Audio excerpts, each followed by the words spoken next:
আসসালামু আলাইকুম ভিউয়ার্স, সবাই কেমন আছেন? আশা করছি ভালো আছেন। আজকে আরেকটা রেসিপি নিয়ে চলে আসছি। এটা হচ্ছে পটল আর ডিম। ডিম পটলের এই রেসিপিটা আসলে খেতে খুবই মজা। হয়তো ভাবছেন যে পটলের সাথে ডিম যায় কিভাবে, এটা ভাবারও অযোগ্য, কিন্তু সত্যি বলছি, রেসিপিটা একবার বানিয়ে খেয়ে দেখবেন। এটা বোঝাই যাবে না যে ডিম এবং পটল, তাও মুরগির ডিম। এটার টেস্ট হবে যে মাছের ডিম দিয়ে আপনি কোনো একটা সবজি রান্না করেছেন। এটা পটল বোঝা যাবে না। তো এই জন্যেই প্রথম আমি দেখেছেন পটলকে এরকমভাবে কেটে নিয়েছি। কেটে নিয়ে একটু সরিষার তেল দিয়ে, একটু হলুদ লবণ দিয়ে এটাকে একটু ভেজে নেব। স্বাদ মতো লবণ দিয়ে দিলাম, আর একটু হলুদের গুঁড়া দিয়ে এমনভাবে ভাজবো এটা যেন পুরোপুরি সিদ্ধ না হয়ে যায়, আবার একেবারে কাঁচাও থাকবে না।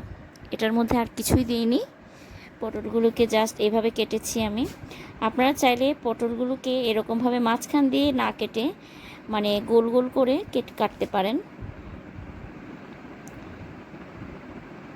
এটাকে একটু সময় রান্না করব।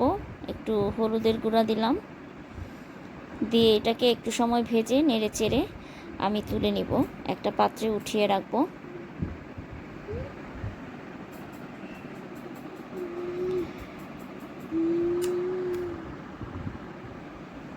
দেখুন ভিউয়ার্স, আমি এরকম পর্যায়ে এখন এটাকে তুলে নেব। তুলে একটা সাইডে আমি রেখে দেব।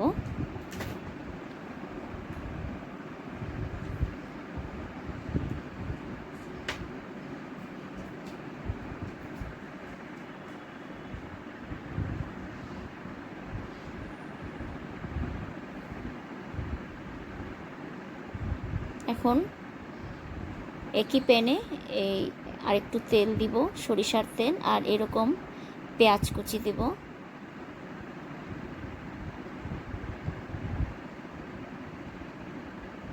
দিয়ে দিচ্ছি লবণ, অল্প একটু লবণ দিব, জাস্ট পেঁয়াজ আর এখানে কিছু মশলা যাবে সেই জন্যে।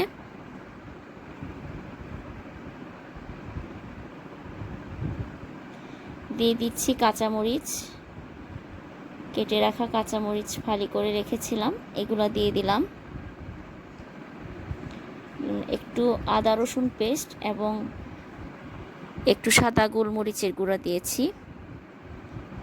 হলুদ গুঁড়া দিব, তারপরে মরিচ, তারপরে দিচ্ছি ধনের গুঁড়া, তারপরে দিব জিরার গুঁড়া। এই যে 4টা মশলা দিলাম। জিরার গুঁড়াটা এখানে পরিমাণে একটু বেশি দিবেন। দিয়ে অল্প একটু পানি দিয়ে এই মশলাটা আমি কষিয়ে নেব।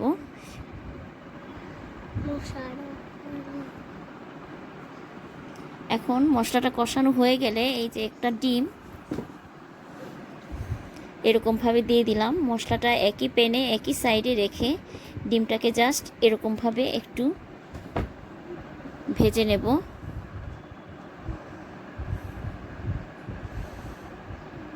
এই ডিমের গন্ধটা কিন্তু একদম পুরা বোঝা যাবে যে মাছের যে ডিম হয় সেই মাছের ডিমের টেস্ট।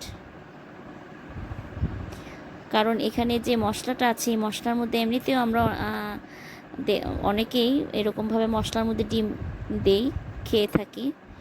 তো এখন এটাকে আস্তে আস্তে এই মশলাটার সাথে মিশিয়ে দেব। আর ওই যে ভেজে রাখা পটলগুলা সেগুলো আমি এটার মধ্যে দিয়ে একটু নাড়াচাড়া করব।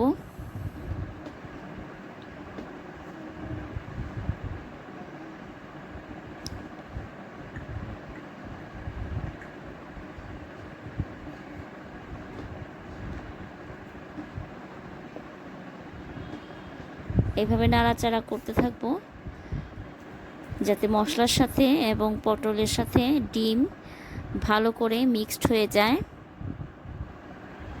আমি আর একটু জিরার গুঁড়া দিয়েছি, আমার কাছে মনে হচ্ছিল জিরার গুঁড়াটা আর একটু লাগবে। আমি এখানে ভেজে তারপরে ব্লেন্ড করে যে জিরার গুঁড়াটা সংরক্ষণ করি সেই গুঁড়াটা দিয়েছি। আরেকটু দিলাম ভিউয়ার্স, কারণ আমার কাছে মনে হয়েছে জিরার গুঁড়া আরেকটু লাগবে। এই জিরার গুঁড়ার কারণেই কিন্তু এটার গন্ধ এবং স্বাদ দুটোই চেঞ্জ হয়ে যাবে। এখন আবারও একটু রান্না করব, ঢেকে দেব। তারপরে সব যখন একদম লাস্ট ফিনিশিংয়ে আমি ধনেপাতা দেব।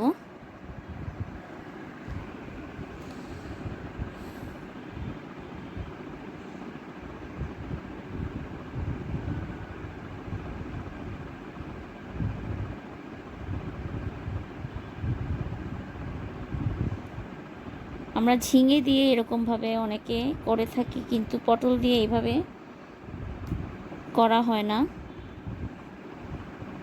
এখন লাস্ট ফিনিশিংয়ে একটু আমি ধনেপাতা কুচি দিয়ে দিয়েছি।